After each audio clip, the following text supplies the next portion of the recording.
Rowdy sheeter Borugadda Anil bail petition AP high court కొట్టివేసింది. నిందితుడు social మీడియాలో అసభ్యకర పోస్టులు పెట్టడమే పనిగా పెట్టుకున్నారా అని వ్యాఖ్యానించింది. ఇలాంటి వారిని క్షమించడానికి వీల్లేదని తేల్చి చెప్పింది. పిటిషనర్ కు పూర్వ నేర చరిత్ర ఉందని పోలీసులు కోర్టుకు తెలిపారు. అనుచిత పోస్టుల వ్యవహారంలో నమోదైన 2 కేసుల్లో ఇప్పటికే ఛార్జ్ షీట్ దాఖలైందని చెప్పారు. సోషల్ మీడియాలో అసభ్యకర పోస్టులు పెట్టిన వ్యవహారంలో బోరుగడ్డ అనిల్ పై అనంతపురం 4వ పట్టణ పోలీసులు కేసు నమోదు చేశారు. ఈ కేసులో ఆయన బెయిల్ కోసం పిటిషన్ దాఖలు చేసుకోగా తాజాగా దీన్ని హైకోర్టు కొట్టివేసింది.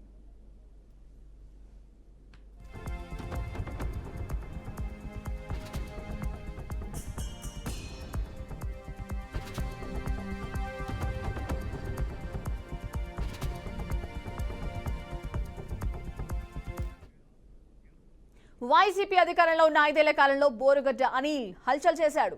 పోలీసులు సైతం అతని వైపు చూడాలంటేనే భయపడే పరిస్థితి ఉండేది.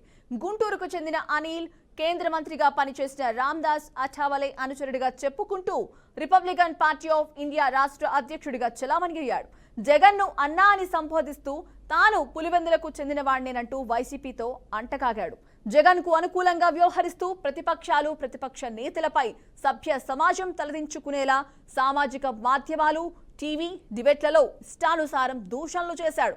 వైసీపీ 5 ఏళ్ల పాలనలో జగన్ కు వ్యతిరేకంగా ఎవరు మాట్లాడినా వారిపై అసభ్యకర పదజాలంతో విరుచుకుపడేవాడు.